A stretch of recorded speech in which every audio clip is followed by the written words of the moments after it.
All right, welcome everyone. We're Semblance of Sanity. I'm Caleb. I'm Jacob. And we're here for My Hero Academia, Season 3, Episode 17.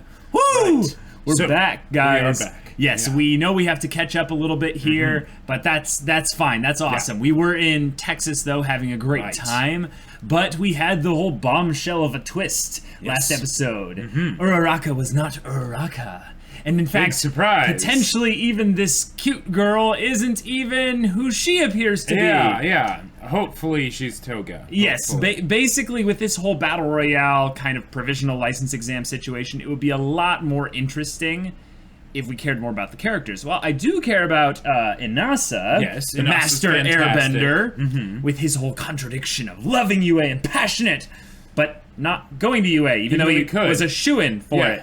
I'm interested in that. But the idea of the League of Villains through Toga potentially doing some shenanigans, that sounds fantastic. But yeah, this is going to be a doozy of an episode. So without further ado, let's get into it. So much less hair. It's wonderful. That's what she said.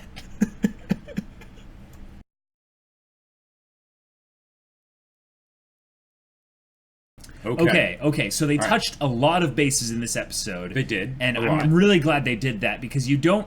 Like, MHA's done a really good job of efficiently doling out time to groups of people to give them just enough story and development and little moments so that they shine, and then kind of wrap it all up with a theme that kind of shows how it all connects together. Yeah. So I just wanted to give props for this episode. I think the last episode was a little bit of a miss. So saying this episode is better than the previous one isn't saying much. Right. But I would say this episode's like really good as far as some of the recent episodes we've seen, because it ties it back into the overall theme of what does it mean to be a hero. Yes, it means to inspire, and to not just inspire those you don't know, but to inspire your peers who are also heroes. Right. Yep. Well said. I do feel like they spent a bit more time than they needed to with showing how the T girl was kind of like shutting them all down, because I feel like that sort of situation of, creating something like that, well, I guess it is... I mean, okay, no, it's not in Momo's personality to go on the offense, right? But, like, I was just thinking, like, for me, like, anytime I would be paired up with someone like, say, Jiro, if I was Momo, I'd be like, okay, let's make some amplifiers. Yeah, let's make this thing big. Yeah, like, let's set this up. Like, oh, you're giving us time? Wonderful. Like, wonderful. Every second you give is just, that's just a bad idea. Right, now, there was the risk involved in them hearing the sound, but the minute she made the headphones... Exactly. That's something that I think he would have to do, but also they were... It's essentially what I would call it is where they're going to take a lot of self-damage, but they're just going to out-damage the other team faster than they're going to receive damage. Yep. So that, like it's a 2-for-1 ratio, basically. Well, and 2-for-1 ratio, that kind of ties into this whole competition, since you need to take out 2 people. Yep. Which worked out very nicely. It's like, it really is one of those things where it's like, the fact that they were trying to trap 4 people in a room when there was how many of them? Like 9 of them? 7 to 10 or something. Yeah. It's like the economy of this doesn't make sense. Like, now, it doesn't add up. We don't know how many groups they had trapped with this previously. That's true. What I assume is that this building was basically their death zone.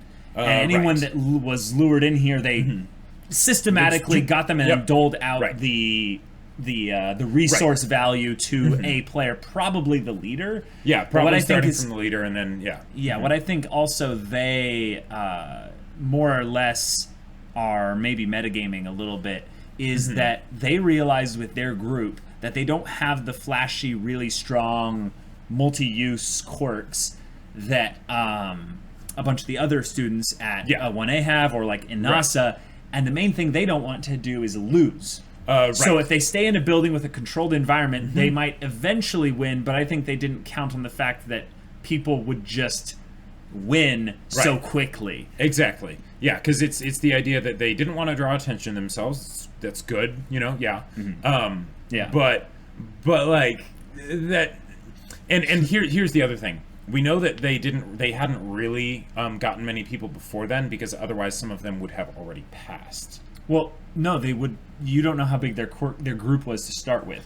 But the main thing I think we know there weren't many people that passed or had gotten anyone.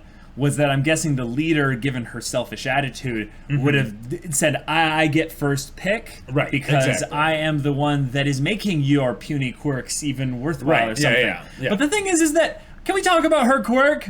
The whole thing of after she sips tea and closes her eyes, her IQ doubles. Okay, that is so freaking funny. That was some Hunter level, like hyper specific conditions, like not just the fact that you have to consume something, but it has to be tea. The brand of tea matters. And then after you sip the tea, you must close your eyes. So imagine her and Momo.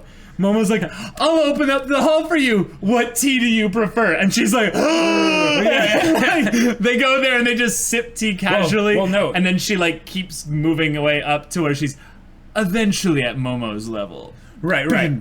Yeah. Well, and the funny thing is that they would actually make an insanely good team if you think about it. Oh, because Momo can just make tea. Yeah. Like, think about that for a second. 2, it's illegal, but details. Sure. 2.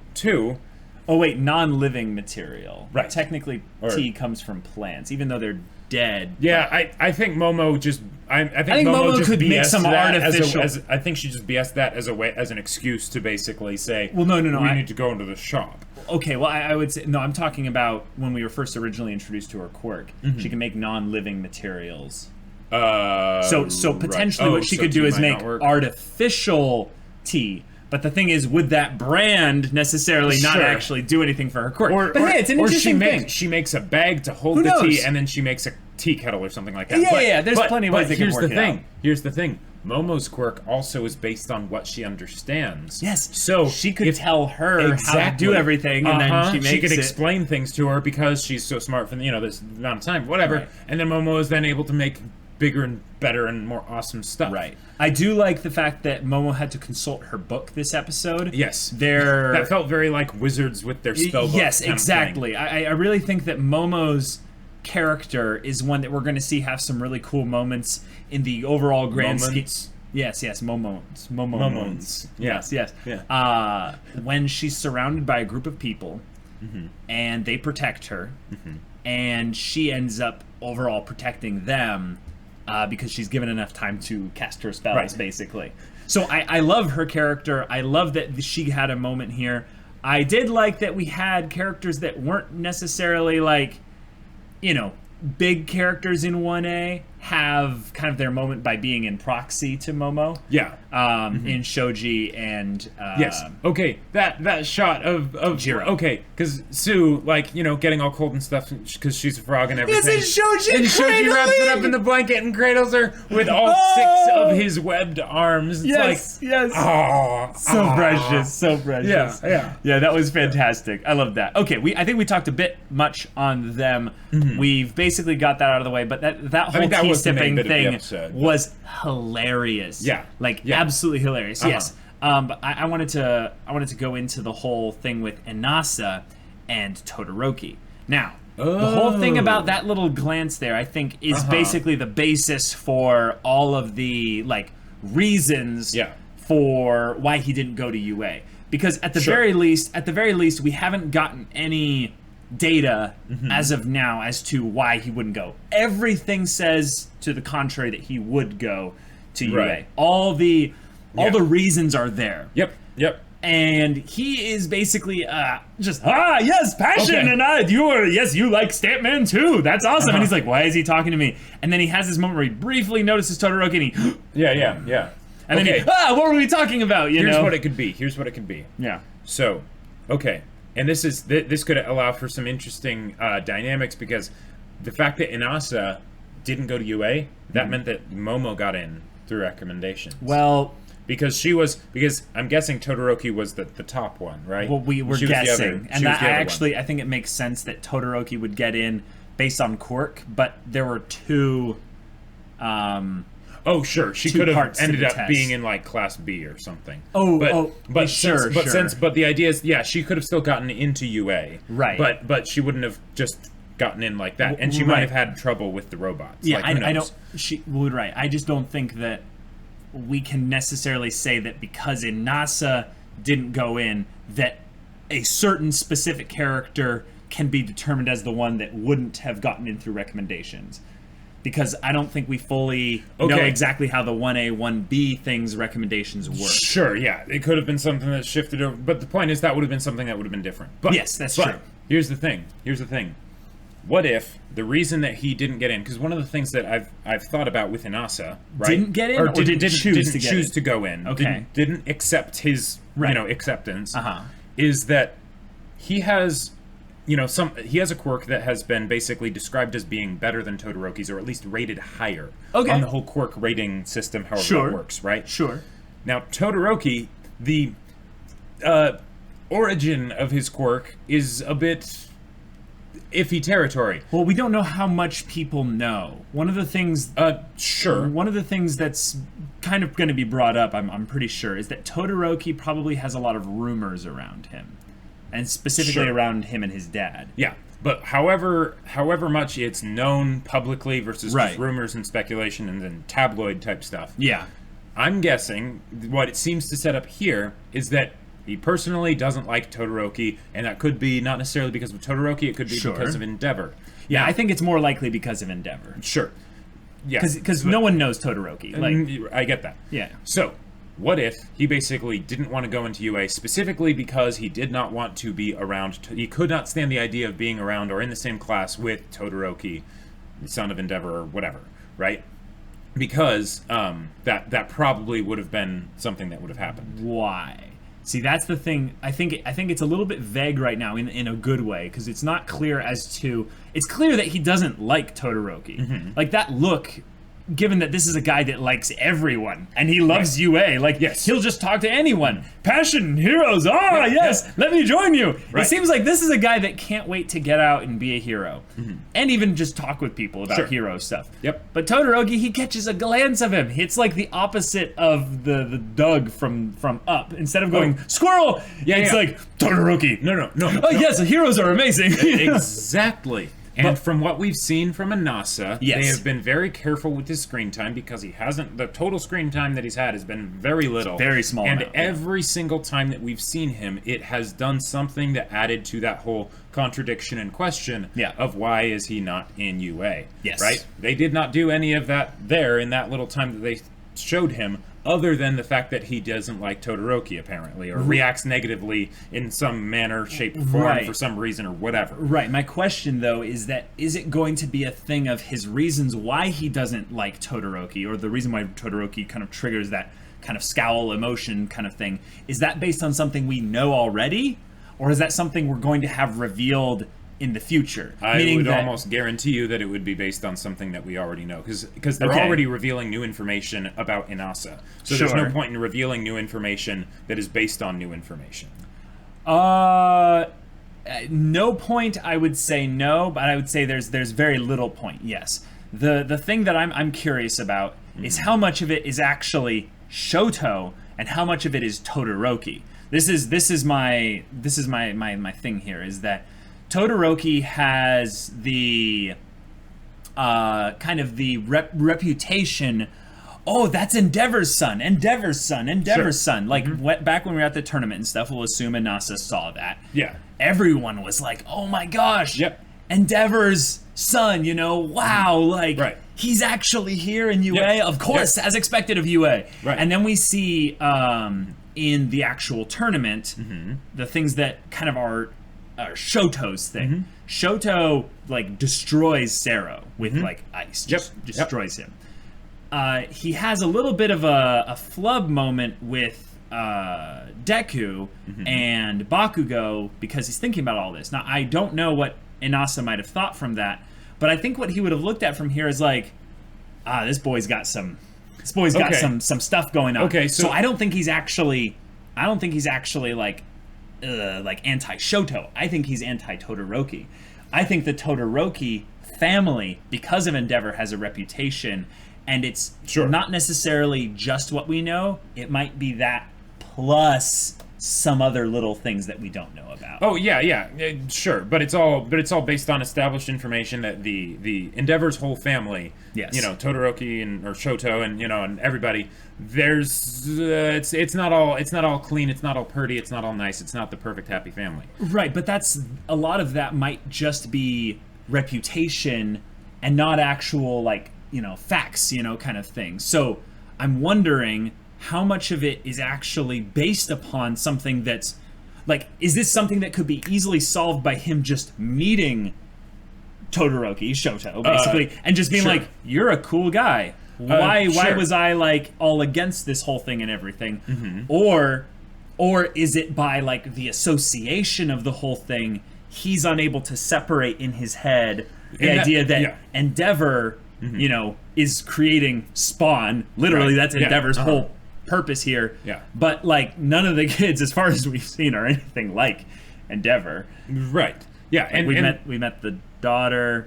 We've met. we met the daughter, one of the daughters, and then we saw some of the others, offhandedly. Right. Yeah. But they weren't ones that Endeavor specifically was training. Well, yeah, he specifically said, don't pay attention to them. Right. Right. So and that we'll have to just see how it plays out as far as what Inasa wants to decide. But I mean, you would agree. So you agree then that the fact that he seems to have a problem with Todoroki is because of Todoroki's family. 100%. Cool. I am interested though if this is actually a way to reveal some new information though about Endeavor and the Todoroki family. Meaning that they can do a Gotcha. character development combo by having Inasa say Sure. yeah, you're a Todoroki. And he just says, a Todoroki. And it's Hey, yeah, and okay, and yeah. it's kind of do you know what the Fire Nation has done? Right. Well, here's the other thing. If they wanted to do something like that and not have it be tied to the reasons why Inasa dhamdidn't want to go into UA, although I think that's what it is. But I think that's what it is, Even too. if they didn't, they could do. If they do that, they could have it actually be a triple whammy. Oh. If they don't, they could have it be a double whammy. Here's why. Okay. Remember how there's that other theory that Dabi is Todoroki? Mm-hmm. Well, if that's the case, then that's another reason to basically bring that up again in this season. Yeah. Because they're basically reseeding that whole idea, making sure that we don't forget about those things. That way, if that twist ends up happening, it doesn't feel like they're bringing something up from, a super long time Right. ago. Another way to bring this in with the overall themes, this is reaching really far, but you know how they were saying how Deku and Bakugo's influence raises the standard, raises up basically what UA's Class 1A is capable of. Right. What if on an alternate side of things, Endeavor's influence by being the top of one of the biggest probably hero organizations, in Japan, in some ways creates a different type of atmosphere that creates heroes that are More a like little bit the more T lady in this one. Yeah, exactly. Way more cutthroat, way more selfish, more competitive. Right. The kind that Inasa, with his bravado and desire to Would share the just be passion of other heroes. wholeheartedly opposed to. Right. Yeah. He is the most wholesome boy so far that based on what we've seen. Of the new characters we've been introduced Of the new to. characters we've introduced. It contrasted greatly by not only tea drinking. Yeah, we have Shindo. Oh yeah. He's not a wholesome boy either. No. If anything, I like that they're showing that there are shades of gray on the way over from wholesome over to, Endeavor. Meaning that this girl, the tea drinking girl, she's selfish. Yeah. Yes. Mm-hmm. But she's not Shindo is not as bad as her. To put it in I mean, who perspective. knows? We haven't really seen. That's true. We haven't seen as much from him. He at least is not as self-proclaimed about it. True. Like he hides it a bit more. Yeah. He's a little bit more Machiavellian.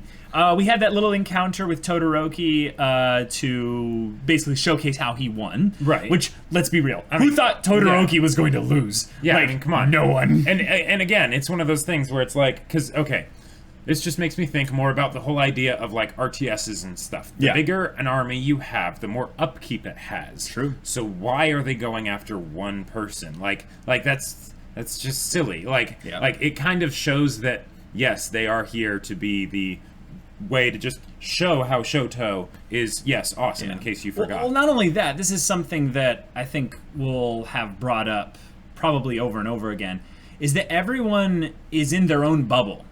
So these schools, essentially, they have their own kind of cloistered, tier list of sorts. Right. And they're like, Todoroki, I see you in the tournaments and you lost to Bakugo. Like, sure, you're not that great. Right. All we have to do is counter a couple things. Yeah. Well, it's a thing where he was talking so much about how Todoroki was so overconfident to go out alone. Right. And I think in your respect, yes, people need to take more risks by saying that if you're going to go at this just, 7-on-1 or something like this, you shouldn't necessarily be thinking about how, definite the situation is going to be. You can't make a definite thing. Mm-hmm. You should actually be going at this with the thought of, we need to have at least some of us, succeed and stuff. Right, and, well, especially because even if you do succeed, again, that's 1/14 of what you need before, time runs out. So, one of the things, though, that it could also be is that it could be, since it doesn't make sense logically, it could be something where this is more of a personal thing. Maybe it could be tied more into the idea of the general consensus of crushing UA. No, of just not liking the Todoroki family. So maybe they're thinking, okay, Endeavor's spawn, okay, we'll make sure that he doesn't pass. I like that. And that's why they're ganging up on him, because they're like, but it'll be super fast because there's just one of him and there's 7 of us who've got this all figured out. But you remember in the episode 2 ago, or I think it was the last one of the 2 ago, where they were talking about how there's the stereotypical crushing of UA that happens in the beginning of this exam every year. It happens every year. And Aizawa's basically been talking with Miss Joke saying, yeah, that's cool and all, but this is a cut above the average when it comes to even UA's first years. Right. Well, and here's the other thing. The people who would really make out like bandits are not the people that are trying to crush UA. No. It's the people that are taking advantage of how focused everyone else is on UA. Inasa. Yeah, exactly. He's just like, okay, and... I love Inasa. I really hope that these characters introduced here that are given names and backstories, basically just Inasa right now, are given basically relevance in the story overall. I do feel like this is kind of a little bit of a side arc as far as stories go. Oh, sure. Yeah, but that's fine. We didn't see any of the girl with the the toga person. Basically toga. Yeah. We're just gonna call her we'll toga. just call her toga for now because her name's if we're forgettable. Wrong, and if we're wrong, then that just goes to show again how horrible her character is, because we don't care about her, we don't know her name, and she's basically just toga. I mean, they could totally. It's way more interesting if she's toga. Exactly. That's a positive way to put it. Exactly. Thank you. Way more positive way to put it. Yes. But specifically, looking forward to the interactions between Inasa and Todoroki if they happen, or if we'll have some weird kind of just staring contest thing, or Todoroki's like, what? Is there something on my face? No. Todoroki's gonna totally misinterpret it. Yes, totally. And I love that kind of miscommunication humor. It'll be fantastic. We need another are you All Might's secret love child? Yes, we need another moment like of that. Yeah. But with Inasa going to Todoroki. And the thing is that would also I would love to see Inasa's reaction to something like that, because if he does have this sort of perception of how Todoroki must be, because he's Endeavor's son and all that stuff, right? And he's the one that Endeavor is like, yes, you will be my legacy and all that, right? Then I love to see how his mind's just gonna break when he realizes, oh wow, That would be good. That would be so good. More Aizawa and Miss Joke, please. Yes. When she tried to give him the gum, and it was very clearly, it looked like one of those trick things where it shocks you and stuff. He's like, no, it's the one that traps your fingers. He didn't even turn. Yeah. She didn't even retort back or anything like that. She just goes, and I think she pulled from a different location some actual gum to reinforce the he might ask for it if I chew some gum. Don't give up hope. I love those two. They're very simple, fun commentators. It's a great way to just bring out all of Aizawa's amazingness. Yes, yes, exactly. Yeah. So, fun episode. Looking forward to the next one. Yep. If you guys want to watch any full-length reactions for MHA, go check out the link in the description below for our Patreon. You can also get into our discussions on our Patreon Discord. Any level support gets you access to that, and you can chat with us as the episodes go live. I mean, once we've caught up, which after this we should be. Yes. Basically. Yeah. But yeah. We'll see you all there if that interests you, but until then, we're Semblance of Sanity. I'm Caleb. I'm Jacob. And we'll see you all next time.